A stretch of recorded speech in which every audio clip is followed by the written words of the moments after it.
They told you the third eye is a doorway, but they never said it's most open when your eyes are shut. Not during meditation, not during psychedelics, but in sleep. Every night, you enter a world that defies logic, time, and physical laws. And your third eye is the lens. This isn't poetic, it's neurological, it's energetic, and it's ancient. When the body shuts down, the filters drop. The conscious mind goes silent. But your consciousness, it doesn't rest. It roams. And the eye that sees through that darkness isn't biological, it's spiritual. It doesn't rely on light, it emits it. You've been taught that dreams are random, that they're psychological residue. But what if they're not? What if they're transmissions? What if they're access points? The ancient Egyptians believed sleep was a rehearsal for death, and the third eye was the navigator. Tibetan monks used dream yoga to train awareness while dreaming, and the Hermeticists taught that sleep was when the soul traveled through the astral layers to remember its origin. In modern life, we treat sleep like recovery, but spiritually, it's reconnaissance. And if your third eye is even slightly open, you've already felt it. Visions that don't feel like dreams, encounters that leave emotional imprints, places that you know but have never seen before. This isn't fantasy. This is the forgotten map of nightly ascension.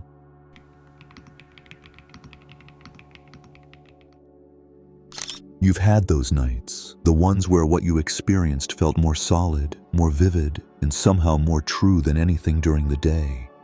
You woke up sweating, shaking, maybe even crying. But here's the part that lingers: the symbols, the sounds, the faces you knew but couldn't name. These aren't just dreams. They're bleed-throughs. The astral realm isn't out there. It's not a mystical heaven above the clouds. It's layered into your reality. And when your third eye tunes in, especially during sleep, it acts like a radio catching frequencies most people can't hear. Because during the day, the ego is loud. Your to-do lists, your notifications, your identity, they drown out the whispers. But at night, those distractions dissolve, and your subtle body, your energetic self, takes the wheel.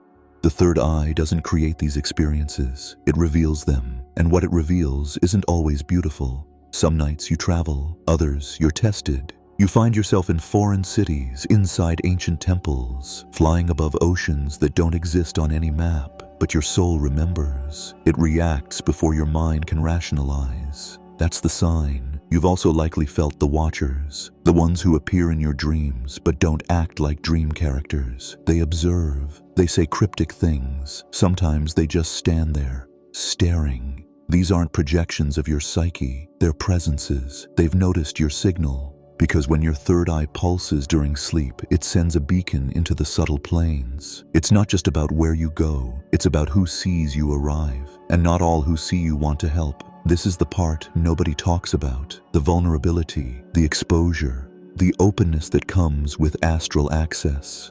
If your field isn't sealed, if your energy isn't protected, you're not just dreaming, you're accessible. And in realms where thought becomes form instantly, your fears become rooms, your doubts become voices, your traumas become beings. You've been entering these spaces blindly, but your third eye, it's been watching.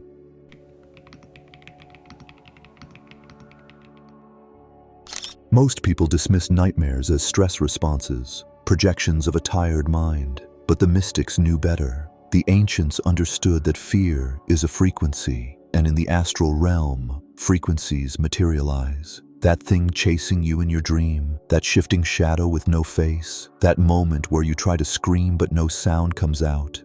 Those aren't glitches, they're confrontations. The third eye, when awake during sleep, acts as a translator. It doesn't just allow you to see these energies, it forces you to feel their imprint. And when you feel fear in the astral, it's a signal, not to run, but to wake up within the dream. Lucid dreaming isn't just a skill, it's a spiritual responsibility. When your third eye sees through sleep, it doesn't just show you what's out there, It brings the invisible in. It gives shape to what you haven't integrated. That's why you dream of old houses, of people long gone, of being lost or stuck in loops. These aren't fantasies. They're echoes of unfinished patterns, unprocessed emotion, forgotten contracts. Some of them aren't even yours. Your third eye also picks up on ancestral imprints, genetic memory, emotional residue that travels down your bloodline. You dream their pain, their fears, their regrets, because their energy lives in you, and during sleep, your field opens just enough for it to speak. But here's the part nobody teaches. You can interact with it. You can navigate. You can command. If you enter sleep with intention, your third eye acts not just as a lens, but a compass. It aligns your direction. It filters interference. It sharpens symbols and turns chaos into messages, but only if you remember when you wake up. That's the key. Integration. The vision means nothing if you don't decode it. If you just scroll the moment you wake up, you lose the frequency, you lose the imprint. You tell your third eye, I'm not listening. So tomorrow night, do something different.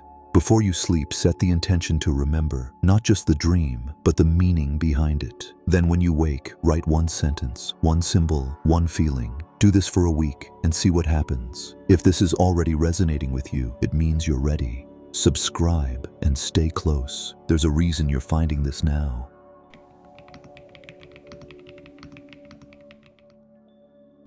There's a pattern to your dreams, and it's not random. Flying, you're rising through density, escaping body consciousness, traversing dimensions that don't obey gravity because your spirit never did. It's not escapism, it's remembering. Falling, that's descent, back into the body, back into form. It's the moment your awareness slips from subtle to solid. That jolt isn't fear, it's re-entry, being chased. That's an entity encounter, a test, a confrontation with a piece of your unresolved energy, or sometimes a non-self intelligence that's observed your field and wants in. In these moments, your third eye isn't just passively observing, it's mapping, recording, cataloging sensory data your conscious mind will forget by morning, but your energetic memory will retain. Every night, that memory grows stronger, sharper, closer. Eventually, a shift occurs. You stop asking, why did I dream that? You start asking, what am I being shown? That question changes everything, because now your third eye starts helping you respond within the dream, not just react. And once you respond, you activate something ancient, astral agency. This is when sleep stops being passive. It becomes mission. That's why some people wake up drained, not rested. Because their dream body isn't dreaming, it's doing work, healing timelines, closing karmic loops, gathering fragments. Some even say they train in dream temples, attend councils, visit familiar places not from this life, but parallel ones. And the thing is, they're not wrong. The third eye's most secret function isn't seeing symbols, it's tracking soul movement across density levels. When you sleep, it follows your frequency to wherever you vibrate highest or where healing is most urgent. But this also means you can end up in places you're not ready for, because intention isn't always what guides you, frequency does. If your emotional state is chaotic, you might attract chaotic layers, not because you're bad, but because the astral is magnetic. It mirrors your state and amplifies it. That's why grounding before sleep matters. That's why what you feed your mind before bed shapes what your soul explores. You're not just dreaming, you're navigating.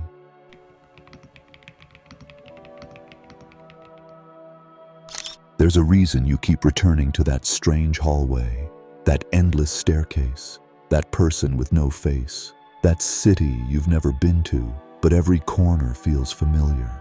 These are not creative leftovers from your subconscious. They're anchors, energetic landmarks that appear again and again because your third eye recognizes them as points of spiritual memory. Let's be clear, your soul is ancient, older than any calendar, and it has walked through lifetimes, timelines, and dimensions that your waking brain can't catalog. But your third eye, it remembers. And during sleep, that memory floods back in pieces. The places you revisit. Some of them are echoes from past lives. Others are fragments from parallel lives happening simultaneously in other densities. The people? Sometimes they're soul family, sometimes they're karmic mirrors, and sometimes they're not people at all. They're forms your mind assigns to energetic intelligence so you can process the message. Your third eye doesn't show you real or fake, it shows you meaning. That's why the logic of dreams collapses, because dreams aren't made of logic, they're made of resonance. When you meet someone in a dream and feel instant connection or fear, your third eye is scanning their frequency and matching it to a memory. You're not analyzing, you're recognizing. This is also why the same symbols repeat. Water, fire, darkness, doors, mirrors, keys. These aren't cliches. They're code, multidimensional metaphors that your third eye deciphers. For example, a door isn't a door, it's a threshold. Are you willing to cross? A mirror isn't about reflection, it's feedback. What version of yourself are you confronting? A city isn't just urban noise, it may be a soul hub where multiple timelines meet. Most people dismiss dream loops as just strange, but when your third eye is active, repetition is instruction. Something in your energy is unresolved, something is calling you back again and again until you face it, name it, and integrate it. This is dream initiation, and the more you ignore it, the more intense it becomes. That's why some people wake up exhausted, disturbed, even sick, because the astral is trying to teach, and their ego is resisting the lesson. So ask yourself this: what's the dream that won't leave you alone? Because in that dream, a version of you is still trying to get your attention.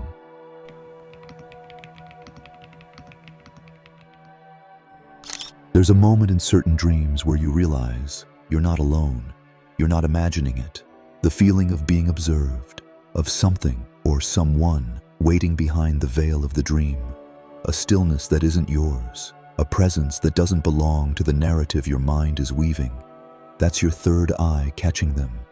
In the astral, thoughts create form, but not all forms are your own. Some are entities, beings who exist in subtle realms and become visible to you only when your third eye is tuned and your defenses are low, which is always during sleep. Some of them are benign, guides, guardians, aspects of higher consciousness drawn to your evolving frequency. These are the ones that offer symbols, protection, or clarity. They speak in puzzles. They give you tools. Sometimes they appear as light, animals, or abstract shapes, but others are opportunistic. They linger in emotional turbulence. They sniff out unresolved trauma like sharks drawn to blood in water. They may not attack, but they influence. Implant doubt, create looping dreams, distort messages so that instead of awakening, you spiral deeper into confusion. You felt this if you've ever woken up more anxious than when you went to sleep. If you've had recurring sleep paralysis. If you've had dreams so vivid they follow you like a ghost throughout the day. These aren't random. Your third eye is a signal, a light in the dark, and in realms where attention is currency, your glow draws eyes. This is why ancient traditions emphasized protection before sleep. Salt around the bed, crystals near the head, prayers, mantras, and grounding rituals. Not because of superstition, but because of experience. You must seal your field. And even more than that, you must know how to discern. Not every dream being is evil. Not every voice is guidance. You have to ask, what is this presence feeding? My fear or my clarity? Discernment is your firewall. The third eye doesn't just help you see, it helps you choose. Where to direct your energy, which messages to trust, which presences to reject, because in the astral, choice is power and awareness is defense. So the next time you sense a watcher in your dream, don't just wake up afraid, wake up aware.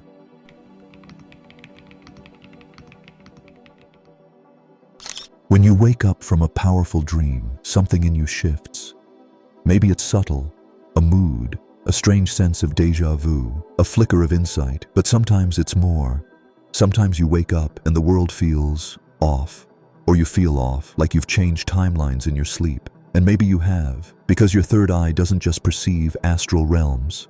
It maps trajectories, tracks parallel selves, and when you sleep, you don't just rest, you reconfigure.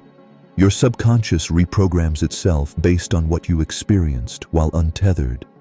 Let that sink in. The symbols you saw, the choices you made, the entities you interacted with, all of it shapes the energetic algorithm that becomes your waking mindset. Your reactions, your intuition, even the path you take tomorrow. Most people think dreams are disposable, but your soul treats them like data. And your third eye? It compiles that data. It filters it into your field. That's why, after certain dreams, people wake up and suddenly change a habit, leave a relationship, start a project. It feels spontaneous, but it's not. The decision was seeded in sleep.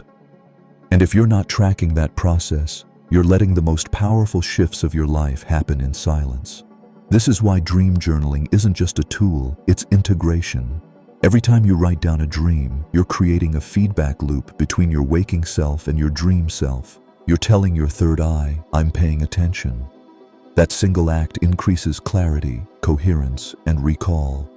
It also helps with something deeper, energetic pattern recognition. If you start writing, you'll notice recurring themes, characters, symbols, and then you'll start to correlate them with events in your waking life, arguments, breakthroughs, illness, insights. Because your dreams aren't separate from your life, they're precursors, and the more your third eye activates, the faster the feedback becomes. Dream something on Monday, see it mirrored in the physical by Thursday. That's not magic, that's alignment. But alignment requires responsibility, because if you're dreaming chaos and waking up drained, that's a message. Your soul is trying to reroute. It's showing you what must be cleared, faced, healed. The dream world is not a playground, it's a mirror, and the third eye is the only organ capable of recognizing what that mirror is showing you before it becomes unavoidable in waking life. So, are you paying attention?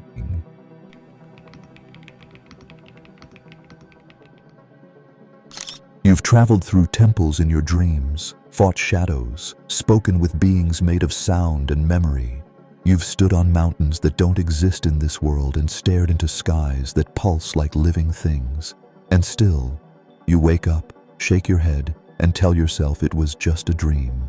But the truth is, your third eye has been training you.